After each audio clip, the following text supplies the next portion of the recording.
For you people of Uganda, Africa, and the world at large, especially the younger entrepreneurs, I'm Coach Fred Uganda. I'm here to empower you with business skills, life skills, and employability skills. Tonight, I want to speak about a situation where you're seated in your business and a customer comes, checks on what you're selling, and he says, "I'll be back." Someone else comes, checks on what you're selling, and say, "I'll come back, I'll come back." They are not buying, but they keep saying, "I'll come back." What does it mean to you, the business owner? Probably there are a number of reasons as to why the customer can say, "I'll be back."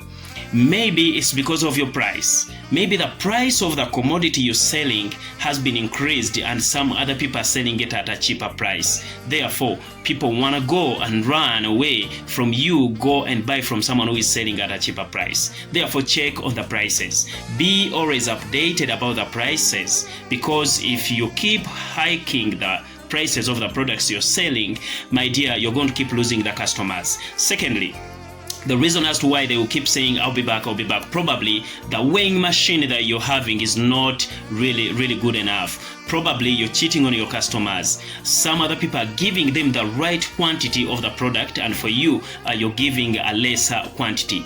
Then they will keep saying, "I'll come back," after looking at what you're selling and it is not matching with what others are giving them at that particular cost. So they'll keep running away.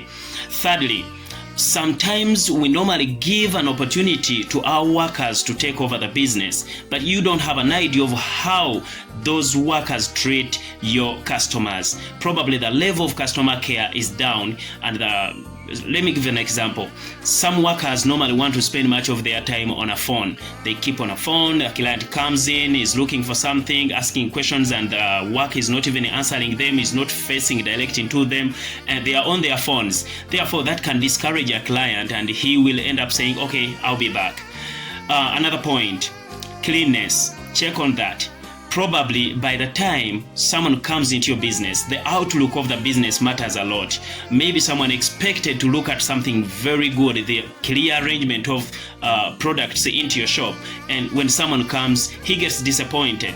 They are just stagnant inside the shop is not clean, the shop smells. So the client will end up saying, "Okay, I'll come back, I'll come back." Therefore, the customer experience is very important to consider if you're to be successful in business. Because at the end of the time, we all want to make a sale. So until you've made a sale, that's when you can consider to be a successful business person. Because all businesses are intending to making sales, thereby making a profit.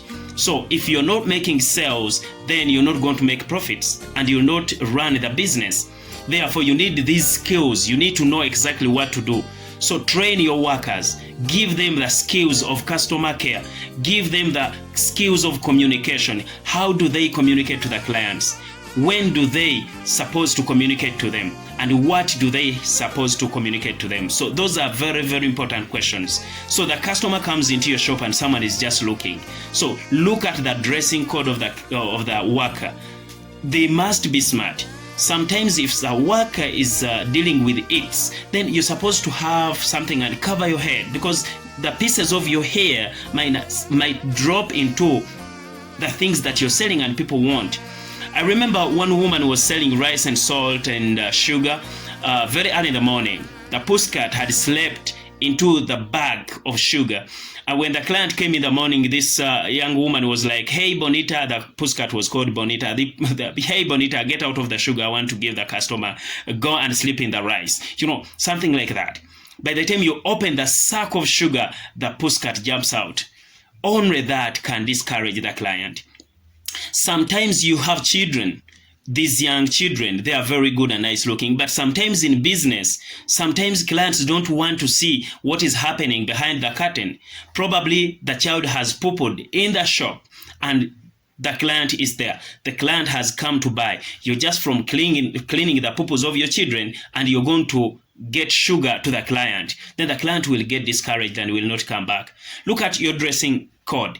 Early in the morning, make sure you dress up very well. If you're a woman, clean your mouth very well and smear your mouth and make up something, like make yourself look very nice to the client, because if you're enticing to the client will be attracted to come back over and over again. They will always buy from you. So when you have those kind of skills, I think you're going to make more sales and you're going to run successful businesses. So this goes to the people of Uganda, especially the young entrepreneurs, that we can always have these skills so that we can be in position to make sales, so that we can change our lives and our country, and we can be very, very serious, good business people. That's what we can say. So I want to thank my sponsors, the Dina Farm family. They have healthy supplements, and they have a DI Grow as an agricultural booster and fertilizer. So for the farmers, please consult Coach Fred Uganda. He will lead you to there. And I want to thank the DESA Water Engineering Services, my sponsors. Thank you very much. I want to thank Divine Aesthetics Salon and Bridal Center on Entebbe Road,